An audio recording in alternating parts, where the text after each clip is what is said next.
Hey guys, I just got back home and naisip ko para lang din tapusin tong vlog na to bilang mag-vlog naman ako for New Year. I thought of doing a mini haul. Hindi ko na siya ihihiwalay kasi hindi naman sobrang dami and hindi ko naman talaga pinlano na bumili. Pero ayun, anong oras na ba? It's already 12:22 so it's January 2 na.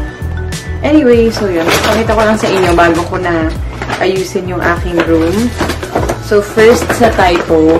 I went to Typo kasi gusto ko bumili ng planner. Kasi nung bago magpasko, nag-sale sila. Tapos, dapat babalikan ko yung planner. Pero ngayon ko na lang siya nabalikan. Ayun. Wala na akong nabalikan kasi naubos na siya lahat. So, these are the stuff that I got. Dalawa lang siya actually. Kasi wala na masyadong sale. First, ito. Binuksan ko siya kasi gusto ko makita kung tumatayo siya.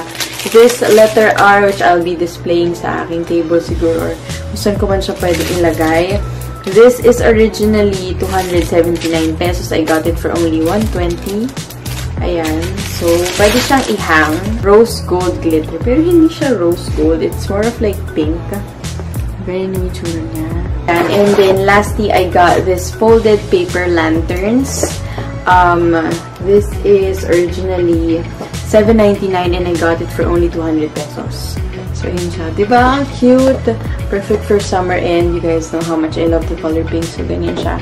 10 lanterns. Pasensya na kayo sa aking pimple patch.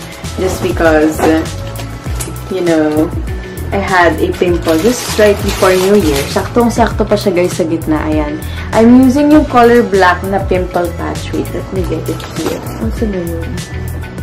Joke lang, wala pala dito. Pero, ayan, ito yung bago nila yung color black. And I think it works naman. So, yan. Tatanggalin ko siya mamaya. Sana wala na yung pimple. So, yun. Yun lang naman yung dalawang products na nabili ko sa Typo. This is for only 320 pesos. Ayan. Then, from National naman, I got 2 items. Hindi ko alam bakit ko ba ito binidyohan. Pero kasi baka kung mag-idea kayo. So, I got these thumbtacks na pastel. 50 pesos lang siya and it's so cute. Look at that. So, mga mahilig mag-DIY or meron kasi ako planong gawin na vision board. Kaya, ayan. Yan yung binili ko. Then, lastly, I got this one. I love yung mga ganitong envelopes kasi madami akong papers or mga important documents na nilalagay. So, this one. Of course, pumunta na naman ako sa Daiso. I just got a couple of items. Onti lang talaga. First, I got this. Na-realize ko na dito ko gusto gawin yung aking vision board for 2018. Kaya ako bumili ng thumbtacks. And also, naisip ko yung mga plane tickets, yung mga important stuff na nangyari sa akin recently or noong 2017 or kung kailan man yun, ilalagay ko siya dito para lang nare-remind ako sa aking mga achievements or yung mga na-accomplish ko sa buhay para mas ma-inspire pa ako mag-work hard. So, yun yung reason kung ba't ako bumili. This is 30 by 30 lang for only 88 pesos. Mas mura siya kaysa sa National Bookstore. So, ganyan yung itsura niya. And then, ayan, thumbtacks ko. Kaya yan yung binili ko. And then, lastly, is not related to my room. Pero, ang tagal ko na itong gustong bilhin ever since nakita ko siya nung first week of December ata sa Daiso. And this is the Makeup Brush Cleaning Mat. This is for only 188 pesos, guys. And they have 3 colors. Purple, pink, tsaka green. Nakita ko kanina sa UP Town. Sa Trinoma kasi dalawa lang purple and pink. Pero ito, ayan. Ito yung kinuha ko. Of course, it's pink.